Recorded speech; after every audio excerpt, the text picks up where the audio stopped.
కారణం అనేది లేకుండా ఈ లోకంలో ఏదీ జరగదు. ప్రతి దానికి ఒక కారణం ఉంటుంది.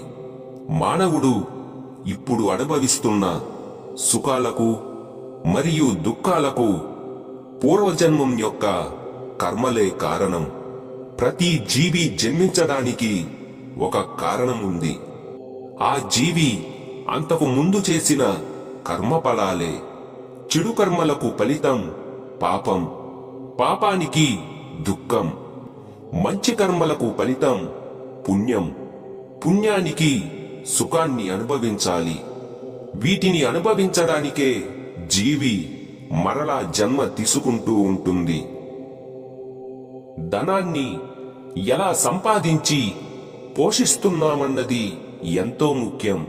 అడ్డదారిలో వెళ్లితే ధనం వస్తుంది కదా అని అదుపులేని సంపాదన చేస్తే దాని యొక్క ఫలితం ఆ సంపద నుండి తిన్నవారికి కూడా ఫలితం వదిలిపెట్టదు. కనుకే జాగ్రత్త వహిస్తూ మంచిగా బ్రతకాలి, మంచి పనులు చేయాలి, మంచిని ఆచరించాలి. విరుద్ధంగా వ్యతిరేకంగా ఇష్టమొచ్చినట్లు బ్రతికితే సృష్టి యొక్క నియమం చూస్తూ సహించదు. ప్రతిఫలంగా ఏ సమయంలో ఏది ఇవ్వాలో అదే ఇచ్చి తీరుతుంది. చుట్టూ ఉన్నవారందరూ ఎదుగుతూ ఉంటే ఒక్క నేను మాత్రమే ఎందుకు ఇలా ఉన్నాను అని విలపించకు. నీ సామర్థ్యం వేరు, నీ రంగం వేరు. అంతే, నీవు తప్పకుండా విజయం సాధిస్తావు. అందుకు సమయం చాలా దగ్గరలోనే ఉంది. అయితే ఆశలు వదులుకోకుండా ప్రయత్నిస్తూ సన్మార్గంలో ముందుకు సాగుతూ ఉండండి. నేను ఎల్లప్పుడూ మీ వెంటే ఉంటాను. ఎవరైతే ఒంటరిగా ఉండలేరో, ఎవరైతే ఒంటరితనాన్ని ఒక నరకంగా భావిస్తారో వారు ఎప్పటికీ కూడా అనుకున్నది సాధించలేరు. ఎందుకనగా జీవితాన్ని గొప్పగా నిర్మించగలిగే శక్తివంతమైన ఆలోచనలు ఒంటరితనం నుండే పుట్టుకు వస్తాయి. ఎలాగైతే శూన్యం నుండి సమస్త విశ్వం పుట్టిందో అదే విధంగా అందుకే తెలివైన వారు ఒంటరిగా ఉంటారు.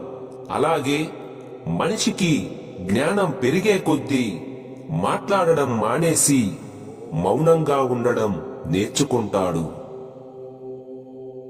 ఏ ఇతర ప్రాణిలో లేని ప్రత్యేకత దైవం ఒక్క మనిషికి మాత్రమే ఎన్నో ప్రత్యేకతలను ఇచ్చింది. వాటిలో బుద్ధి, జ్ఞానం మరియు విచక్షణ. మనిషి వీటిని ఉపయోగించి మంచి చెడుల మధ్య ఉన్న తేడాను గమనించగలిగే జ్ఞానం ఒక్క మనిషికి మాత్రమే ఉంది. వీటిని ఉపయోగించి మోక్షాన్ని పొందవచ్చు, పుణ్యాన్ని సంపాదించుకొనవచ్చు. అయితే మనిషి తనకున్న వీటిని ఉపయోగించుకొనలేకున్నాడు. తను జ్ఞానం లేనివాడుగా మరియు బుద్ధిహీనుడిగా విచక్షణ కోల్పోతున్నాడు.